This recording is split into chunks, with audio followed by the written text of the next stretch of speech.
Olá pessoal, tudo bem com vocês? Hoje vamos para mais uma aula de Geografia para o 7º ano, tá bom? Lembra que na aula passada a gente tratou da região norte do Brasil, né? Vimos os aspectos do quadro natural e da população, e hoje a gente vai falar da região nordeste, né? A região da qual a gente faz parte, então é mais interessante ainda. Primeiro de tudo, eu quero dizer que a gente aqui vai falar das relações naturais, ou seja, os aspectos, né, do clima, do relevo, da vegetação, mas também adentraremos na parte da população e do contexto econômico da região Nordeste, tá bom? Então, espero que vocês gostem da aula de hoje e aprendam ainda mais sobre a região, né, que a gente mora, a região Nordeste, tá bom? Vamos comigo. Então, primeiro de tudo, vamos localizar aqui. Então, a região Nordeste é uma das 5 regiões brasileiras, né, que foi instituída pela classificação do IBGE, tá? Então, o IBGE, que é o órgão, né, brasileiro aí que trata de fazer pesquisas sobre o nosso território, ele vai propor uma classificação, ou seja, uma regionalização do nosso território, que vai dividir o Brasil em 5 regiões. Então, a região a região Nordeste é uma dessas 5 regiões brasileiras, tá?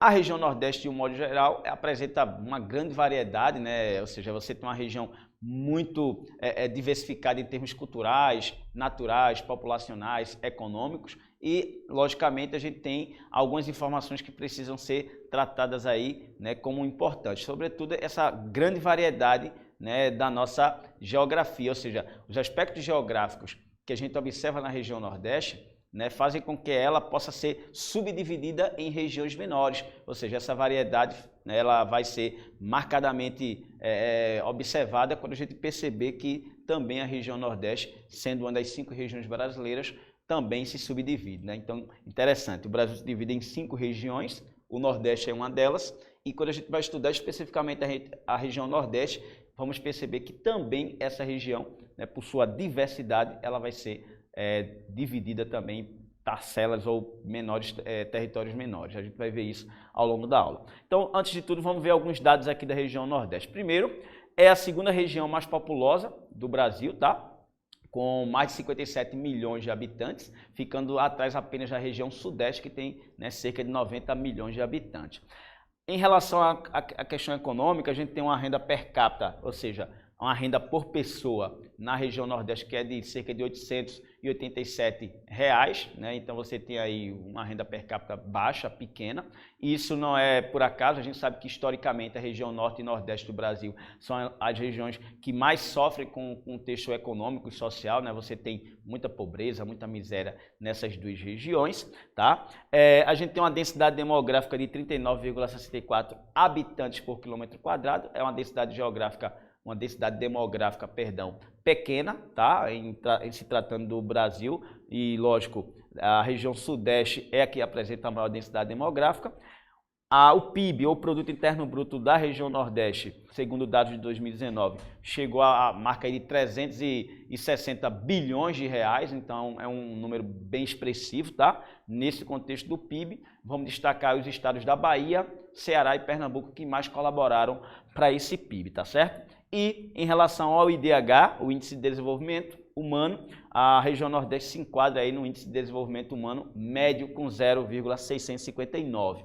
E a taxa de mortalidade infantil em 2019 ficou na casa dos 16,6. O que quer dizer isso? É que para cada 1.000 crianças que nasceram vivas, né, em 2019, a gente teve aí uma taxa de mortalidade para essas crianças de 16, ou seja, para cada 1.000 que nasceram vivas, 16 morreram antes de completar 1 ano de idade, tá certo? Esse dado é um dado ainda grande, assim, você vê que é um número expressivo, porém muito menor do que em décadas passadas, onde, né, passava dos 100, né, esse valor, tá certo?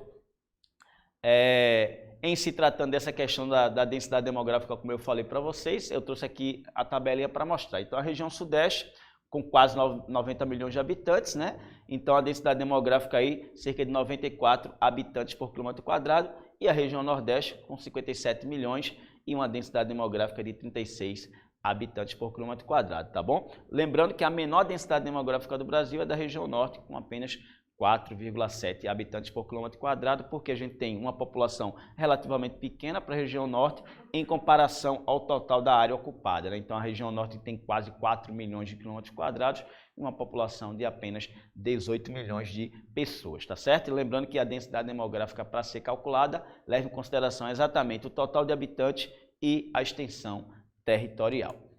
Bem, falar um pouco do povoamento da região Nordeste, né? Como vocês sabem, o Brasil foi colonizado por Portugal em 1500 e o primeiro ponto de chegada dos colonizadores portugueses aqui ao Brasil foi exatamente no Nordeste, no sul do estado da Bahia, em Porto Seguro, né? Então, Porto Seguro é considerado, né, o local onde primeiro os colonizadores portugueses chegaram em terras brasileiras e foi exatamente, né, na Bahia onde foi rezada a primeira missa, né, aqui em terras brasileiras, tá certo?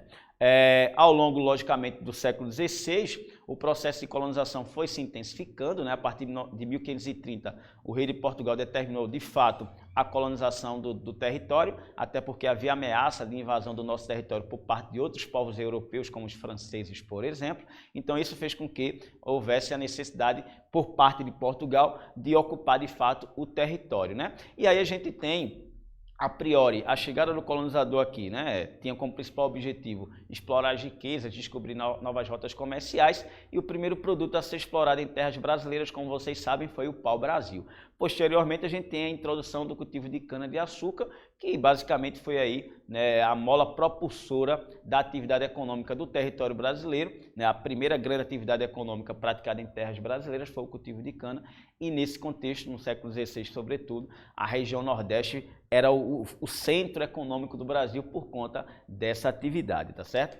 Bem, e a marca da colonização, né, portuguesa no Nordeste ficou exatamente aí cravada na arquitetura de algumas cidades como Olinda, Recife, Salvador, né? E aqui eu destaquei de fato a cidade de Olinda, né, com as igrejas antigas, né, os casarios antigos, as ruas, né, com um calçamento ainda da época colonial. Então, você, né, que gosta de arquitetura, gosta do contexto aí de estudar um pouco da história do Brasil, é importante, né, observar essas características coloniais em algumas cidades brasileiras e, como eu falei, Recife e Olinda, né, que estão aqui próximo de Vitória, relativamente próximo de Vitória, apresentam toda essa arquitetura, né, e essa história aí para você conhecer, tá? Então, quando vocês puderem, né, façam um passeio pelo Centro Histórico de Olinda ou mesmo pelo Recife para, né, ver essa beleza arquitetônica que é dessas duas cidades pernambucanas.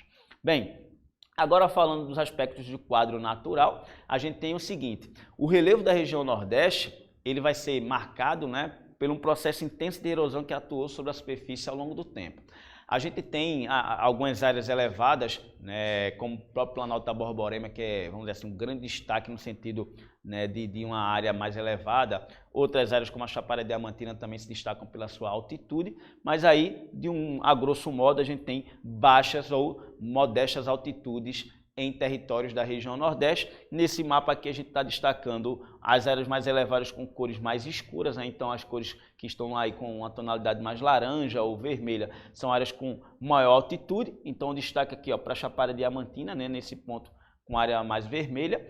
E aqui no mapa ao lado, de um modo geral, a gente tem aqui as principais formas de relevo, né? Ou seja, os principais compartimentos de relevo, melhor dizendo, da região Nordeste. Então a gente tem aqui os planaltos com a cor marrom, as planícies com a cor mais clarinha aqui, beirando o litoral nordestino, e as depressões com a cor mais esverdeada, tá? Então, primeiro de tudo, o relevo do Nordeste é muito diversificado em termos de formas, você vai encontrar diversos tipos de formas de relevo aqui no território nordestino, né? A gente vai ter um relevo com altitudes modestas, sobretudo por conta do intenso processo erosivo, né, pelo qual a região passou ao longo do tempo, né, e destacamos aí algumas formas, né, de planaltos, planícies e depressões que se fazem presentes em território nordestino.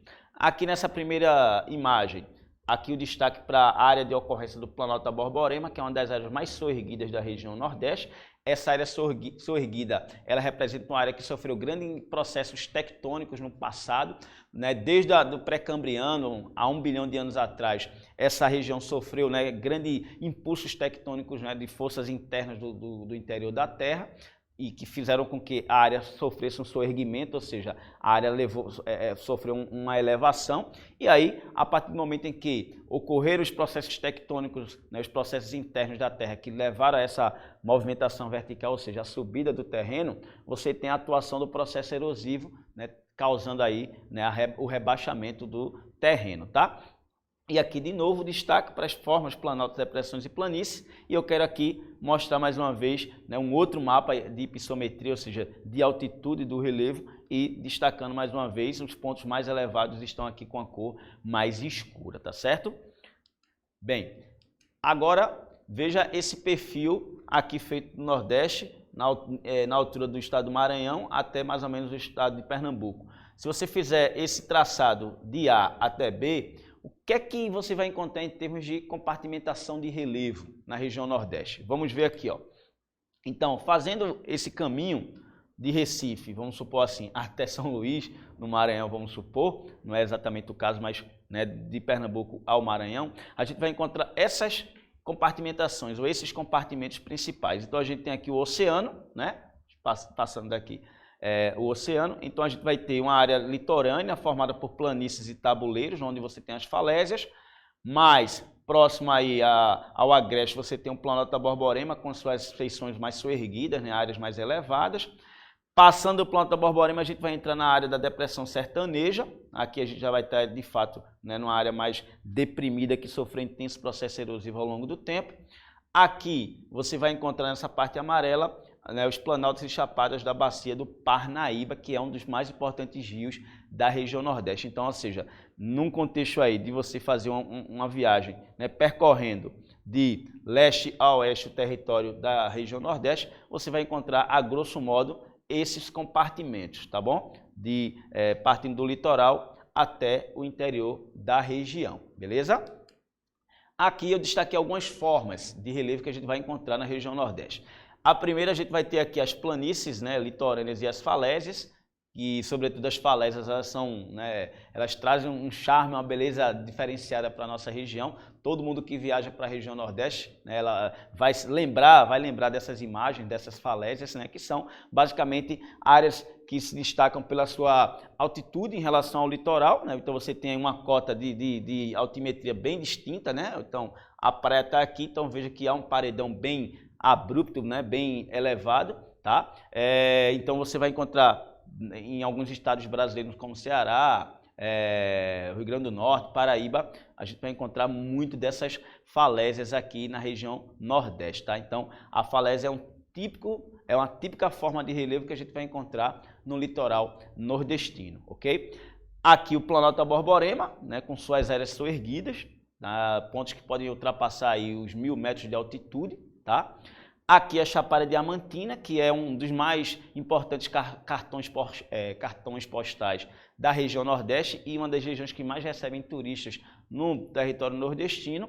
Aqui o destaque para a área, né, plana, né, eu digo assim plana porque de fato a superfície aqui, como você vê, praticamente não tem irregularidade no terreno, então você tem uma região plana e que corresponde à depressão sertaneja. O que seria a depressão sertaneja? É uma grande área deprimida, ou seja, rebaixada, que se formou por intensos processos erosivos que retiraram o material que recobria a superfície. Então você tem um material sendo removido. Quais materiais, professor? O senhor está falando areia, argila, pedra, fragmentos de rocha que foram sofrendo erosão com o tempo, tá? Então a gente tem a depressão sertaneja aí sendo esse tipo de forma de relevo. E aqui eu destaquei o Monte do Cabugi, que é uma estrutura vulcânica antiga da era mesozoica, que ficou aqui presente, né, na superfície do estado do Rio Grande do Norte, né, caracterizando e provando a ocorrência de processos vulcânicos em território brasileiro e especificamente aqui em território nordestino, tá certo?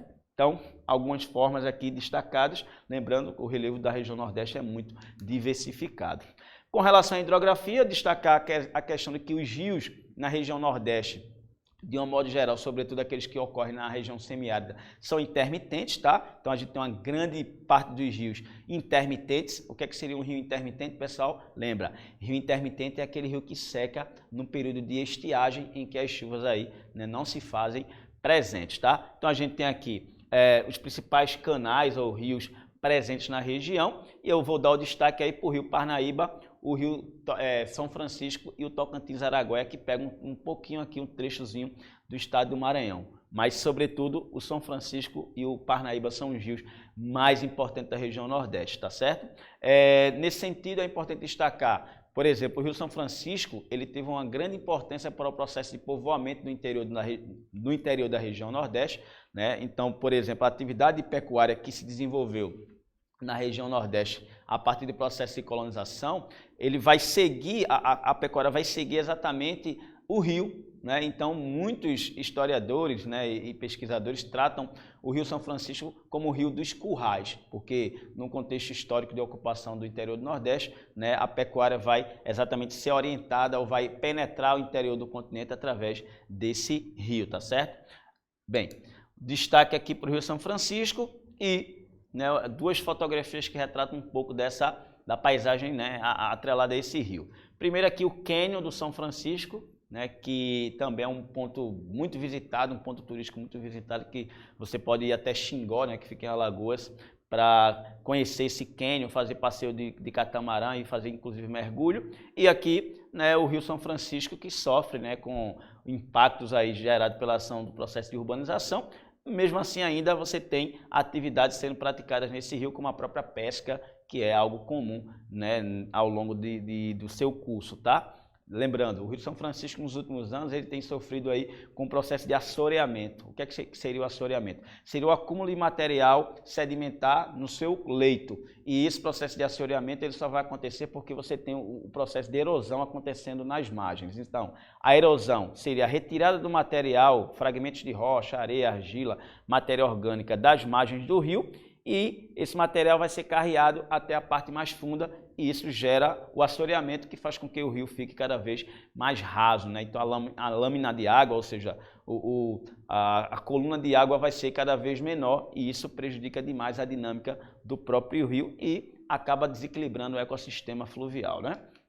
Bem, em relação à vegetação, a gente tem sobretudo 5 tipos de vegetação: a Mata Atlântica, Cerrado, Caatinga, Mata dos Cocais e os manguezais. Tá? Então a gente tem aqui a distribuição desses domínios vegetais e o destaque, como eu já tinha mencionado, né, seria a vegetação de Caatinga, que ocupa uma área mais vasta do território. Nesse mapa aqui ele não destaca os manguezais, mas lembrando que o manguezal ele é um ecossistema que pode estar atrelado à Mata Atlântica, tá certo? Então a gente pode entender que os manguezais é um domínio vegetal específico, né, particular, ou a gente pode simplesmente entender que ele vai estar associado à Mata Atlântica, tá? Bem, em se tratando de desmatamento, como eu destaquei aqui, ó, desmatamento na região Nordeste, sobretudo na Caatinga, ele vem se intensificando nos últimos anos, e o estado da Bahia, Ceará, Piauí e Pernambuco seriam aqueles estados que mais têm colaborado para o seu desmatamento, tá? E um outro destaque aqui é o seguinte, que nos últimos anos, em 2020, a gente tem aqui a ocorrência de muitos focos de queimadas, né, sendo aí destacados na região Nordeste como um todo, e a Caatinga vem sofrendo muito. Então, uma comparação aqui nesse gráfico é o seguinte: em 2019, a gente tinha um número aqui específico de focos de incêndio atingindo, né, a Caatinga. Em 2020, veja a quantidade, então subiu aí mais de 700%, né, os focos de queimadas na Caatinga. Então o desmatamento ele tem se intensificado bastante sobre o domínio da Caatinga nos últimos anos. O clima, a gente tem basicamente 4 tipos climáticos: o clima equatorial, o clima tropical com a cor laranja, o amarelo aqui que seria o clima semiárido e o clima litorâneo úmido, tá? O clima equatorial é um clima que se destaca por ser úmido demais, já que você tem uma influência direta da floresta amazônica. Então, o clima da Amazônia, como vocês sabem, é um clima quente e úmido, com chuvas bem regulares ao longo do ano todo. E essa partezinha aqui do estado do Maranhão vai estar dentro desse contexto. O clima tropical é um clima semi-úmido e você vai ter aí alternância de 2 estações. Uma estação chuvosa no período de verão e uma estação seca no período de inverno, tá? O clima semiárido se destaca pelas elevadas temperaturas e a carência de chuva, né, a baixa umidade, e aí você tem, né, essa área aqui de amarelo sendo a área de ocorrência. E o clima litorâneo seria essa parte aqui verde, e é um clima que vai se destacar por ter temperaturas elevadas e chuvas regulares, Contudo, é importante salientar que no clima litorâneo, as chuvas vão se intensificar, sobretudo no período de inverno, tá? Em relação ainda ao clima, é importante destacar a ocorrência da semiaridez no sertão, vai estar atrelada a alguns aspectos geográficos e entre esses aspectos o Planalto da Borborema seria um deles, tá? Então veja só, no contexto do sertão nordestino, as secas elas vão ser provocadas por quais fatores? Um dos fatores que a gente pode destacar é o seguinte, a ação irregular dos sistemas atmosféricos e das massas de ar. Em grosso modo seria o seguinte, as nuvens quando chegam no sertão, elas já chegam praticamente sem água, né? A disponibilidade de água que ela vai estar apresentando vai ficar antes de chegar no sertão. E isso vai acontecer em grande parte por conta do Planalto da Borborema.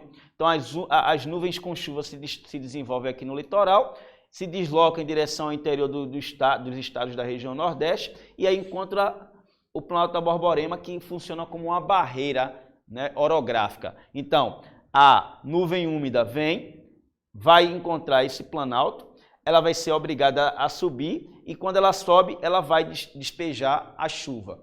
E aí a massa vai passar, porém ela vai estar desabastecida de água, ou seja, então você não vai mais ter chuva nessa área aqui. Então esse é um dos fatores que provocam a semiaridez no Nordeste, a existência do Planalto da Borborema que impede que a umidade formada no Oceano Atlântico chegue até o interior do sertão nordestino e por isso a seca se intensifica, tá?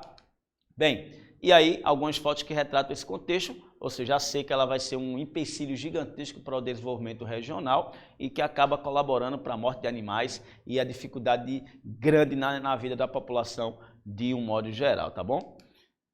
Em relação à região Nordeste, é importante destacar que a gente tem aqui 4 sub-regiões, né? Como eu mencionei no início, a região Nordeste, uma das 5 regiões brasileiras, se divide em 4 sub-regiões.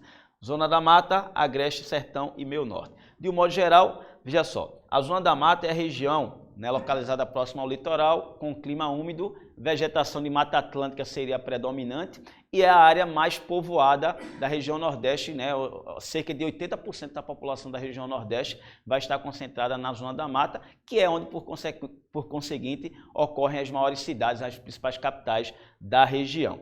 O Agreste é uma área de transição, né? Ou seja, uma área de transição entre a área úmida da Zona da Mata e a área seca do sertão nordestino.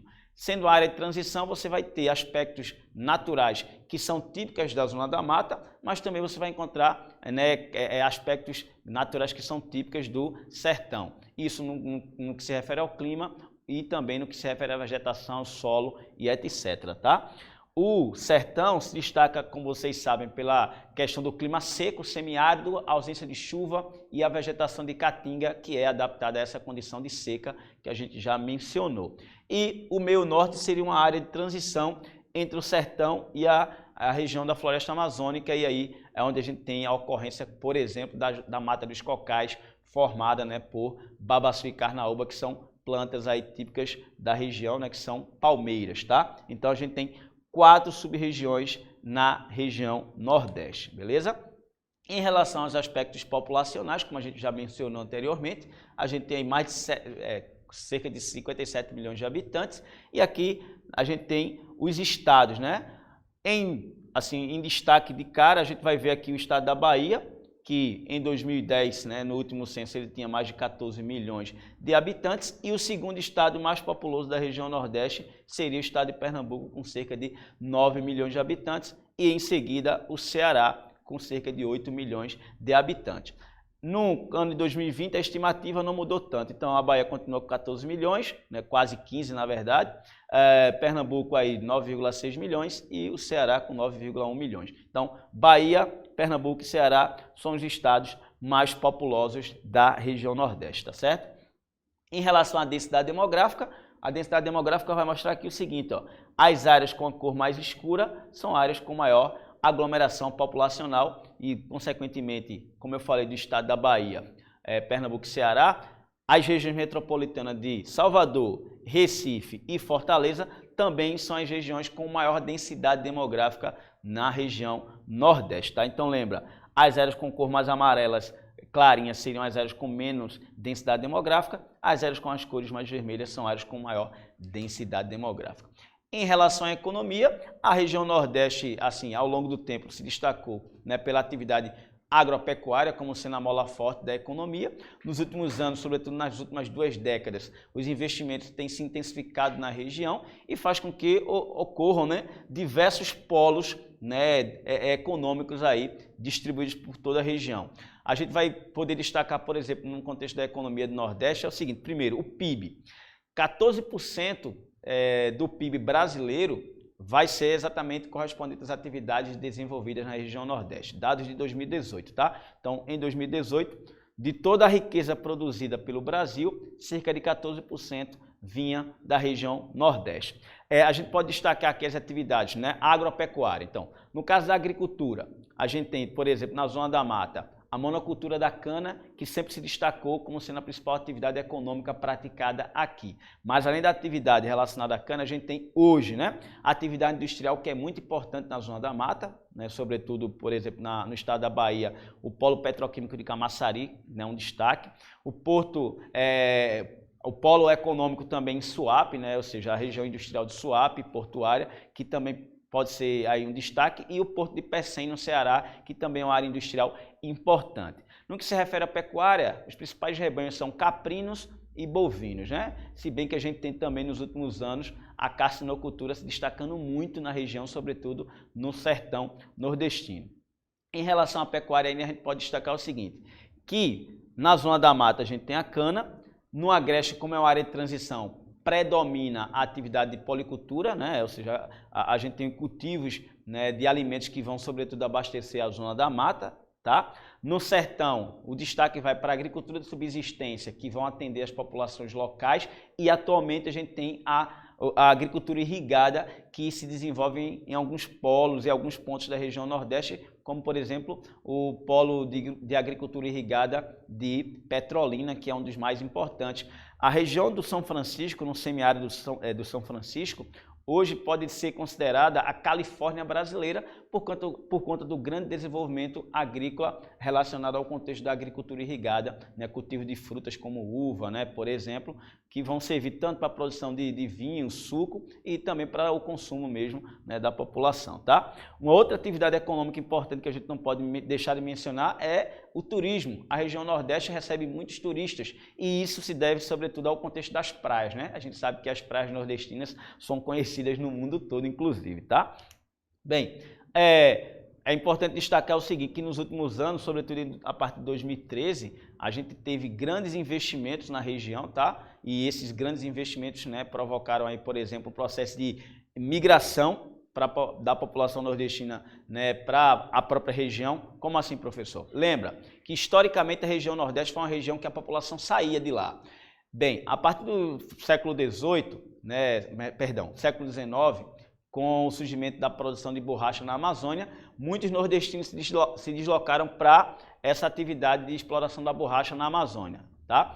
Então, nesse sentido, né, a gente vai ter o Nordeste tendo, ao longo do tempo, a população saindo da região, buscando alternativas econômicas em outras áreas, né, como eu falei no contexto da borracha, na região norte no século XIX, início do século XX, na região sudeste, você vai ter o boom da industrialização, em São Paulo e Rio de Janeiro principalmente, e aí a população nordestina vai se sentir atraída também para essa área, e na década de 60, com a construção de Brasília, também você vai ter grandes volumes de populações do Nordeste indo para essa região. Então, de um modo geral, a dispersão, a emigração, a saída da população da região Nordeste teria colaborado para o povoamento de boa parte do território brasileiro. E, mais recentemente, a partir nas últimas 2 décadas, sobretudo, a gente tem observado um processo de imigração de retorno da população, né, por conta exatamente de investimentos que estão ocorrendo na região, né, e fazendo com que aí você tenha, né, um surto de desenvolvimento que faz com que a população